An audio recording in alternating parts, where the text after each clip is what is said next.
రాష్ట్ర ప్రయోజనాలను, కరువు పీడిత రాయలసీమ నెల్లూరు ప్రయోజనాలను చులకన చేసి కూడా మాట్లాడుతూ ఉన్నారు. ఆ లిఫ్ట్లో ఆ స్టెబలైజింగ్ రిజర్వాయర్లు అంటాడు స్వామి. రిజర్వాయర్లు కాదు స్వామి కట్టిందాడా, స్టెబిలైజింగ్ రిజర్వాయర్లు. అవి కట్టకపోతే కుప్పంకు, చిత్తూరు జిల్లాకు తాగునీళ్ళు కూడా పోవు.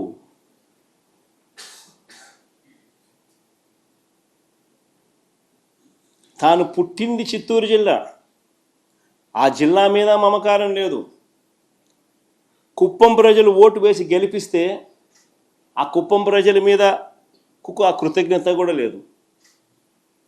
హంద్రీ నీవా ద్వారా ఉమ్మడి చిత్తూరు జిల్లా ఎంత దూరం ఉందో తెలుసా? దాదాపు 500 కిలోమీటర్లు, 500 పైబడి కిలోమీటర్లు నీళ్లు ప్రయాణం చేయాలి. పూర్తిగా టేలెండ్లో ఉంటుంది. దీన్ని అధిగమించడం కోసం అని చెప్పి, ఆ చిత్తూరు జిల్లాకు నీళ్ళు ఇవ్వాలని, ఆ కుప్పంకు నీళ్ళు ఇవ్వాలని, దీన్ని అధిగమించడం కోసం అని చెప్పి జిఎన్ఎస్ఎస్ ద్వారా గండికోటకు నీళ్లు వస్తే అక్కడ లిఫ్టులు పెట్టి హెచ్ఎన్ఎస్ఎస్లోకి మరిన్ని నీళ్లు పంపి, తద్వారా చిత్తూరు జిల్లాలోని తంబల్లపల్లె, మదనపల్లె, పీలేరు, పుంగనూరు, కుప్పము, చిత్తూరులకే కాకుండా రాయచోటికి నీళ్లు ఇవ్వడానికి ఈ పనులు చేశాం. దాంట్లో భాగంగానే ఈ స్టెబిలైజేషన్ రిజర్వాయర్లు. అసలు వీటి కెపాసిటీ ఎంతో తెలుసా? కాలేటి వాగు కెపాసిటీ కేవలం 1.2 టీఎంసీ. 1.2 టీఎంసీ. ముదివేడి కెపాసిటీ ఎంతో తెలుసా? కేవలం 2 టీఎంసీలు. నేటిగుంటిపల్లి కెపాసిటీ ఎంతో తెలుసా? కేవలం 1 టీఎంసీ. ఆవులపల్లి కెపాసిటీ ఎంత తెలుసా? కేవలం 3 టీఎంసీలు. మా హయాంలో ఈ ప్రాజెక్టులు కట్టాం. ఈ స్టోరేజ్ కెపాసిటీ కానీ లేకపోతే నీళ్ళు ఎలా ప్రవహిస్తాయి? 500 కిలోమీటర్లు దాటి టేలెండ్లో ఉన్న ప్రాంతానికి నీళ్లు పోవాలనంటే ఈ స్టెబిలైజింగ్ రిజర్వాయర్లు కానీ లేకపోతే నీళ్ళు ఎట్లా ప్రయాణం చేస్తాయి? ప్రజల గొంతు ఎలా తడపాలి అనే ఆలోచనలు లేవు వెనుకు. ప్రజలు అల్లాడుతూ ఉంటే వాళ్ళకి ఎలా మంచి చేయాలి అనే ఆలోచనలు పుట్ట వెనుకు. దిక్కుమాలిన అబద్ధాలు, దిక్కుమాలిన మోసాలు. ప్రజల గురించి ఏ రోజు చీకు లేదు, చింత లేదు. చెప్పేటివన్నీ అబద్ధాలు, చేసేటివన్నీ దొంగ పనులు.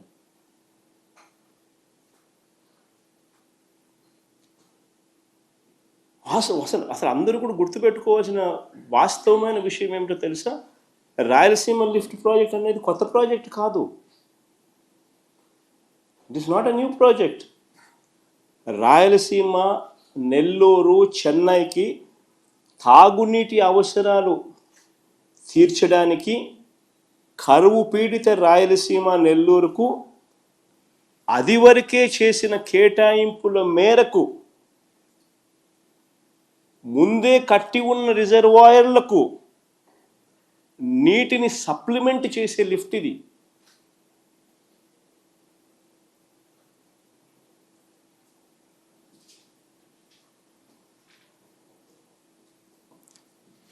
కృష్ణానదిలో వరద వచ్చే రోజులు రోజుకు తగ్గిపోతూ ఉన్నాయి. ప్రతి సంవత్సరం తగ్గుతూ ఉన్న పరిస్థితులు. 20-30 రోజుల కన్నా ఎక్కువ రాని పరిస్థితి. ఇప్పటికే పడిపోయిన పరిస్థితి.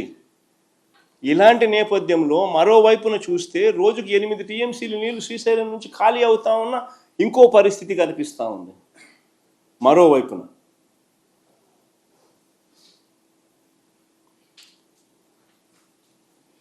లిఫ్ట్లు ఒకవైపున అయితే రెండో వైపున ఎడాపెడ ఆపరేట్ చేస్తూ ఉన్న పవర్ హౌస్ ఆపరేషన్స్. కనీసం అటువైపున నీళ్లు తాగడానికి ఉండవు, కరువు పీడిత ప్రాంతం అది అని చెప్పి కనీసం ఆలోచనలు కూడా లేకుండా ఎడాపెడా పవర్ హౌస్ ఆపరేషన్స్ చేస్తూ ఉన్నారు.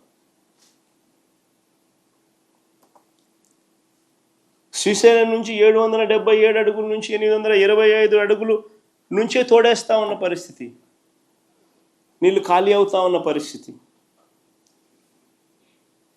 మరి ఈ తక్కువ సమయంలోనే ఆల్రెడీ కట్టి ఉన్న ప్రాజెక్టులకు నీరు నింపలేని పరిస్థితిని సరిదిద్దే కార్యక్రమమే రాయలసీమ లిఫ్ట్.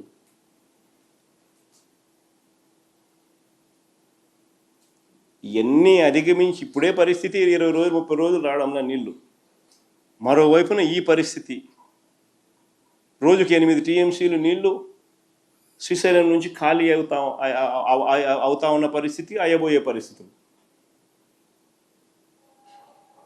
మరి 20-30 రోజుల లోపల ఏ రకంగా నీళ్లు రాయలసీమ ప్రాజెక్టులకు అందుతాయి? దాన్ని సరిదిద్దే కార్యక్రమమే ఈ రాయలసీమ లిఫ్ట్. కొత్త రిజర్వాయర్లు ఏం లేవు దీంట్లో. ఉన్న రిజర్వాయర్లకు నీళ్ళు అష్యూర్డ్గా పోయి పంపించే కార్యక్రమమే ఈ project.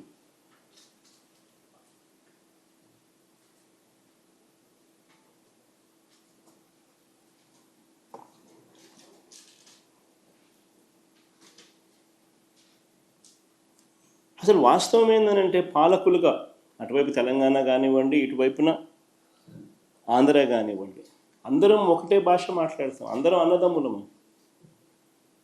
Nobody is against the other. Telangana ప్రాంతంలో వాళ్లకు నష్టం చేయాలని జగన్ ఏ రోజు ఆలోచన చేయడు, తపన పడడు, తాపత్రయపడడు.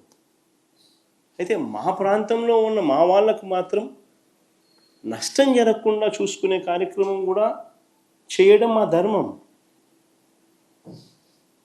కొత్త రిజర్వాయర్లు ఏమి కట్టడంలా, ఉన్న రిజర్వాయర్లకే నీళ్లు ఖచ్చితంగా ఆ రిజర్వాయర్లకు చేర్చగలిగే కార్యక్రమం చేయలేకపోతే చరిత్రహీనులమవుతాం. This is what we have done. దీంట్లో ఒక ఎమోషనల్ డ్రామాస్ ప్లే చేసి భావోద్వేగాలను రెచ్చగొట్టి ఇరు ప్రాంతాల ప్రజలకు మధ్య గొడవలు క్రియేట్ చేసే కార్యక్రమము పాలకులుగా ఉన్న కొంతమంది చేస్తూ ఉన్నారు. తప్పది. ఫ్యాక్ట్స్ కరెక్ట్గా చెప్పాలి. కరెక్ట్గా చెప్పినప్పుడు ప్రజలైనా అర్థం చేసుకుంటారు.